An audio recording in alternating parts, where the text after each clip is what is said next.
Good morning, CES first graders. It is day 5. You have your practice test today. Hopefully you have listened to all of the videos and heard me teaching all about the spelling patterns and the spelling words and the vocabulary words and me reading the story so that when I call you today and video chat with you, you guys will make great on that practice test. I have faith in you. I know you can do it. Today is just our AR book, so I have a new story. If you have not done one of the 4 stories that we did earlier this week, please go back and listen to those for those days. And then you can also take this one so you can have, if you pass all of them with 100, 2.5 points just by taking these 5 tests. So I have a new one. It is an AR level 2.4 and it is worth 0.5 points. It is called George and Martha One Fine Day by James Marshall. What did he do? He wrote the story. He is called the author. It is quiz number 40591. 40591. So when I get done today, you can go to J-Way, type in your username and password, go to Renaissance Place, and type in 40591. Take the test on George and Martha One Fine Day. Hopefully make 100 so you can get you a shout out from me and Miss Craven and get 0.5 points. I have one student who's already met his goal. That is, again, Liam Kiefer. He has 10 points. He's actually past 10 points. He is being very competitive. He wants to win for the 4th 9 weeks. So he's already got a prize coming to him. Good job, Liam. Got a shout out from Miss Craven. Got a shout out from me on it. I'm waiting to see who's going to be next to get their goal, and I'm hoping that we have quite a few for this 9 weeks. I know that we won't get quite everybody like we normally do, but I'm hoping that we can get quite a few and maybe reach our goal of 1,000 points. I know Liam Kiefer's trying really hard to try to get us there. You guys that have not taken, please try and take some of these tests. You can go back on YouTube and listen to all of the ones of me reading, and you can take tests on it, and you could be very close to getting your goal.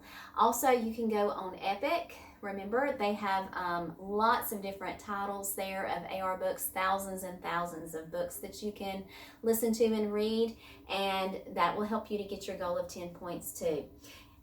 We have a story called George and Martha One Fine Day. And he is also the illustrator of this story. So what did he do, James Marshall? He wrote the story and he drew the pictures. He's the author and the illustrator. All right, real quick, let's listen to this story and then you can take the test, and then I will be calling you. One morning when George looked out his window, he could scarcely believe his eyes. Martha was walking a tightrope. "My stars," cried George. "I could never do that." "Why not?" said Martha. "It's tons of fun." Look at this hippo right here on a tightrope. Can you imagine that? I couldn't do that. "But it's so high up," said George. "Yes," said Martha. "And it's such a long way down," said George. "That's very true," said Martha. "It would be quite a fall," said George. "I see what you mean," said Martha. Suddenly, Martha felt uncomfortable. For some reason, she had lost all her confidence. She began to wobble. What does it mean to wobble? Yeah, back and forth movement. So if she lost her confidence and she's starting to wobble, what does that mean? She's kind of getting scared now, isn't she? So what happened when she lost all of her confidence? She began to wobble. George realized his mistake. Now he had to do some fast talking. "Of course," he said. "Anyone can see you love walking the tightrope." "Oh, yes," said Martha. "Certainly," said George. "And if you love what you do, you'll be very good at it too." Martha's confidence was restored. What does that mean? He put her confidence back. Yes, she gained it back. "Watch this," she said. Martha did some fancy footwork on her tightrope. Look at that fancy footwork. She's doing amazing things up there. Martha decided to finish writing outdoors. "How peculiar peculiar, she said to herself. I can still smell George's cologne. Then Martha heard leaves rustling above her.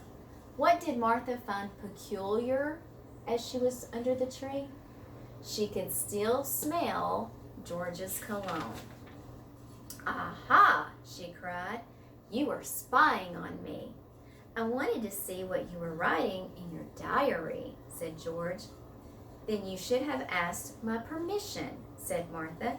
May I peek in your diary? Asked George politely. Now, a diary is usually what? A place where we put our most personal thoughts. And does everybody see our diary? No, it's like a secret. Yes. No, said Martha. I can't blame her. That's her most secret thoughts. At lunch, George started to tell an icky story. Martha strongly objected. Please have some consideration, she said, but George told his icky story nevertheless. You're asking for it, said Martha.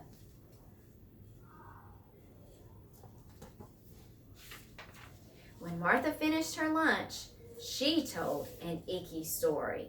It was so icky that George felt all queasy inside. He couldn't even eat his dessert. Ooh, I would hate that if I couldn't eat my dessert, because that's my favorite part of the meal. If he's queasy inside, that means that he doesn't feel good. If he doesn't want to eat his dessert, he obviously is sick and doesn't feel good. You're the champ, said George. Don't make me do it again, said Martha. I won't, said George. So after Martha told her icky story, what happened to George? He felt queasy inside, so queasy that he didn't want to eat his dessert. Boo! Cried George. Have mercy, screamed Martha. Martha and her stamp collection went flying. I'm sorry, said George. I was feeling wicked. Well, said Martha, now it's my turn. Go ahead, said George. Not right away, said Martha slyly. Slyly means she has a what? A plan. Suddenly, George found it very difficult to concentrate on what he was doing.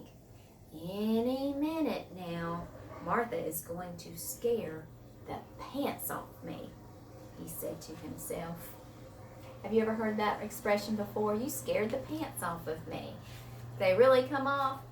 No, it's just an expression that people use to show that you really scared them. Maybe she is hiding someplace, he said. George made sure that Martha wasn't hiding under the sink. So what did George say to himself about Martha? She must be hiding someplace. During the day, George got more and more nervous. Any minute now, he said. Look at where he is now, in the shower. I hope she doesn't come in there and scare him there. But Martha was relaxing in her hammock. I'm sorry, I forgot to scare you, said Martha. That's all right, said George. It wouldn't have worked anyway. I'm not easily frightened. I know, said Martha. Do you think Martha really forgot? No, I think she has a special time planned. That evening, George and Martha went to the amusement park. They rode the Ferris wheel. Love the Ferris wheel. It's one of my favorite rides. They rode the roller coaster. Another one of my favorite rides. They rode the bumper cars. They were having a wonderful time. But in the tunnel of love, Martha sat very quiet. It was very, very dark in there. Suddenly, Martha cried, "Boo! Have mercy!" screamed George. I didn't forget after all, said Martha. So I see, said George. So, in the tunnel of love, what did Martha do? She screamed, "Boo!" and scared George. So she got him after all. So now you can go and type in quiz number 40591 and take the story, the test, George and Martha, One Fine Day, and get you 0.5 points, well on your way to your goal of 10 points. That's it for today. I will be calling you guys and video chatting with you. I cannot wait to hear you. I cannot wait to see your face. I can't wait to see your smiles. And I will be assessing you real quick on all of the skills that we did for this week. So practice and review real quick before I call. I love you so much. I miss you bunches. Have a fabulous day. Talk to you today. Love you. Bye.